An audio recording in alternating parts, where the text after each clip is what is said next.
او دا ماتمونه دا ستاسو ذهن کې یو خبره کېنوي دا په اسلام کې بالکل نشته د رسول الله صلی الله علیه وسلم زمونږ دپاره لویه نمونه ده لقد کان لکم فی رسول الله اسوة حسنه هغه زمونږ دپاره سمپل دی چې هغه څه کړي هغه به کوو ګورئ دا خبره په خپل ځای ډېر لوی مقام لري چې د حسنینو مبارکینو شهادت خو ډېر لوی مقام لري ډېر لوی مرتبه لري خو موږ په شهادتونو باندې ماتمې کوو نو د رسول الله مبارک د دور نه راواله تر د نن ورځې پورې خو یو ورځ هم داسې نشته چې په شهادتونو کې نه راځي او بیا رسول الله مبارک وګورو د هغه زندګي به وګورو په احد کې د رسول الله مبارک یو تر حضرت حمزه رضی الله تعالی عنه شهید شو او ډېر په بېدردۍ شهید شو یاره دومره په بېدردۍ شهید شوی دی چې هغه منظر خو مونږ لیدلی نه دی خو د رسول الله مبارک د دې خبرو نه او د دې اقوالو نه ثابتېږي چې رسول الله مبارک ته ډېر لوی غم ورسېد حمزه رضی الله تعالی عنه شهید شو نو شهید خدا وي چې بس خبره راله مری کټ شوه توره باندې ولګېدې نه حمزه رضی الله تعالی عنه سره دا شی نه دی شوی سر ته کټ شو غوږونه ته کټ شو سترګې ته ووتې لاسونه کټ شو پې کټ شو دا وجود مبارک په دې میدان کې سروانې پروانې رسول الله مبارک چې راغی تاسو د الله په ذات یقین کې دا حدیث چې کله ما په مشکات کې د حضرت شیخ صاحب نوی ما ته نن یاد دی وی رسول الله صلی الله علیه وسلم ډېر خبر شو او دا د حدیثو الفاظ دي ابو داود شریف دا حدیث شته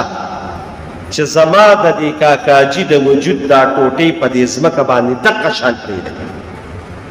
دقه شان دې پرتي او مارغان یې اوچت کړي دا د حدیثو الفاظ دي او د قیامت په ورځ الله ماته وایي چې ای د الله رسول زما رسوله تا زما د دین دپاره څه کړي زه به ته د خپل کاکاجي دا وجود رامخکې دومره رسول الله مبارک خفه شو او دام په حدیثو کې دی باقاعده تیمورجان مشکات کې به راغلي یا به راته راځي چې رسول الله مبارک په حضرت حمزه رضی الله تعالی عنه باندې اویا ځله جنازه خفه شو او بیا څومره دا د قرآن آیات دی چې زما د تره سره چا دا عمل کړی دی زه به د کافرانو د اویو کسانو سره دا عمل دومره رسول الله مبارک هغه خفګان درته یاد و قرآن شریف کې بیا الله آیات هم نازل کړ چې کو ته بدل آلې نو هغه شان بدل باندې چې څنګه تا سره شوي دي او کو صبر دی کنه الله به لوی مقام درکړي نو د حضرت حمزه رضی الله تعالی عنه وجود مبارک او د هغه صالحه ډېره لویه وه خو ما ته وګورئ خبرې مقصد مې دا دی چې د احد جهاد کله شوي دي تیموره سن 2 هجرۍ کې شوي دي یا سن 3 کې شوي دي د هغې نه علاوه 2 کاله رسول الله مبارک ژوند تېر کړی دی خو رسول الله مبارک ماتم یې نه دي کړی چې یاره کال راغی او ستورې جامې واچوه ځان ووښه دا چلو که دا چلو که دا په دین کې د دې هېڅ حیثیت هم نشته موږ ته چې څه دین او شریعت ښیي موږ به د هغې مطابق کار کوو شریعت موږ ته څه ویلي دا د دې د وجې راته وایم چې د بعضې فرقو خصوصا یو فرقه ده د هغې د وجې زموږ په دې ذهن باندې څه نورې عجیبه خبرې هغه سوري شوي دي حالانکې خبره داسې نه ده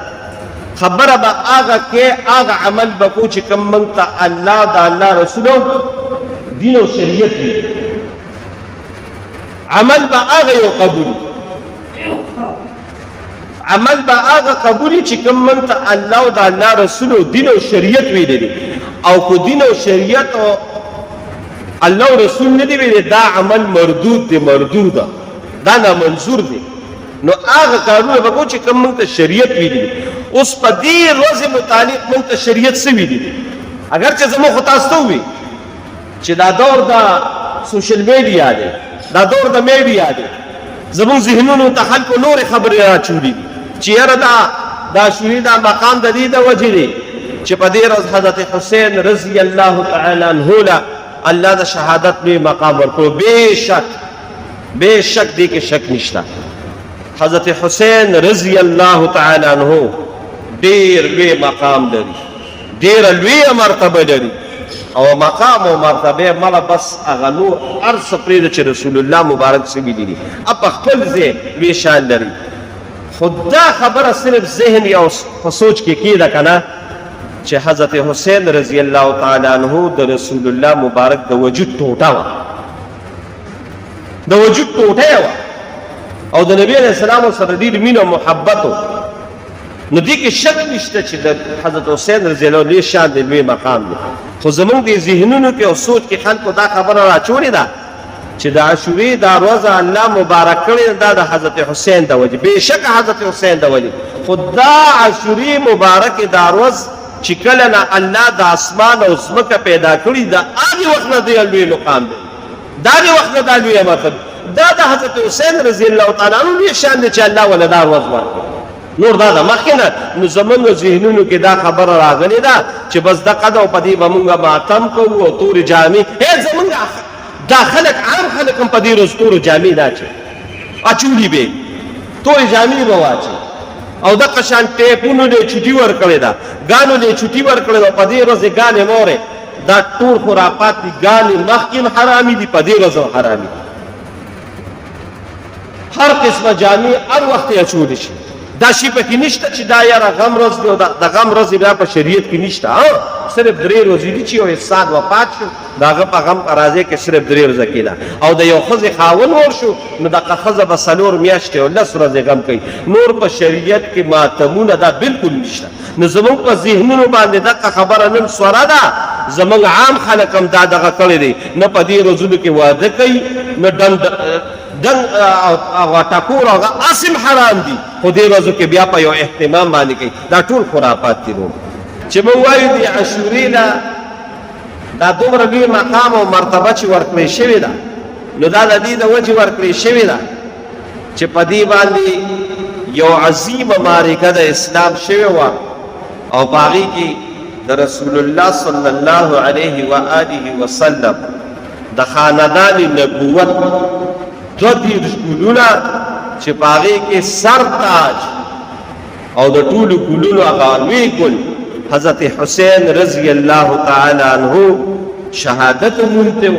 او د شهادت په هغې لوی مقام باندې الله فایز کړو نو په دې 10 تاریخ دغه واقعه شوې وه نو زمونږ د عامو خلکو بلکې د خواصو او د ډېرو خلکو ذهن کې دا دي چې د عاشورې ته د عاشورې دا مقام ورکړی شوی دا د حضرت حسین رضی الله تعالی عنه د وجې حالانکه خبره داسې نه ده خبره دا ده چې دا فضیلت اوس نه دی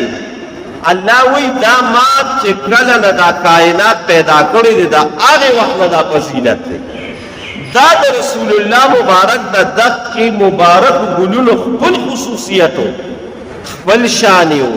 خپل مقام و خپل مرتبه وه چې الله دا عظیمه ورځ د دوی دپاره مختص کړه نور د دې دا فضیلت د حسنینو کریمینو مبارکینو د وجې نه دی دا د مخکې نه را روان دی